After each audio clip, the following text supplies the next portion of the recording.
નમસ્કાર મિત્રો, ગુજરાત ફોરેસ્ટને લઈને નવા સમાચારો આવી રહ્યા છે. પહેલા 8 ગણાનું લિસ્ટ આવ્યું, ત્યારબાદ 25 ગણાનું લિસ્ટ આવ્યું અને હજી વિદ્યાર્થીઓ દ્વારા જ્યારે આંદોલન કરવામાં આવી રહ્યા છે તો સરકાર દ્વારા ગૌણ સેવા પસંદગી મંડળ દ્વારા વિદ્યાર્થીઓને નવા બહાના આપવામાં આવી રહ્યા છે અને હવે એવું કહી રહ્યું છે કે 40 ગણા ઉમેદવારોને ફરી બોલાવવામાં આવશે. તો શું વિદ્યાર્થીઓ સાથે રમત રમાઈ રહી છે? ચાલો સમજીએ.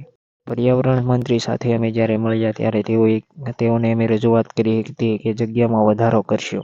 તો તેઓએ કહ્યું હતું કે હું અધિકારીઓ સાથે વાતચીત કરીને તમારા પ્રશ્નોનું સમાધાન થાય તેવો પ્રયાસ કરીશ અને નોર્મલાઇઝેશન માર્ક્સ વિશે પણ વાત કરી. તો તેઓએ કહ્યું હતું તે હું બોર્ડ સાથે વાત કરીને તમને જણાવીશ. અને વિદ્યાર્થીઓને હું સલાહ આપવા માંગુ છું કે જો તમે કટ ઓફ માર્ક્સથી 2 થી 3 માર્ક્સ આગા પાછા હોય તો જ તૈયારી કરજો, કારણ કે હવે 25 ગણા બાદ પણ એટલી બધી જગ્યા ખાલી રહેશે નહીં. તો તમે ખોટો તમારો ટાઈમ બગાડો નહીં અને બીજી ભરતીની તૈયારીમાં લાગી. જે ઉમેદવારો દ્વારા જે પ્રકારની માગણી કરવામાં આવી છે તે આ પ્રમાણે છે. ગ્રાઉન્ડની સંભવિત તારીખ આપો, 40 ગણાનું લિસ્ટ આવશે કે નહીં તે જવાબ આપો, બધા ઉમેદવારોના PDF સ્વરૂપે માર્ક આપો, નોર્મલાઇઝેશનની ગણતરી કેવી રીતે થઈ છે તે અમને કહો અને આંદોલન અમે નથી કરવાના, પરંતુ અમને સંતોષકારક જવાબ આપો તેવું ઉમેદવારો બધા કહી રહ્યા છે અને તેઓની માંગણી સ્વાભાવિક પણ છે કે આ અમારો જવાબ અમને મળવો જોઈએ.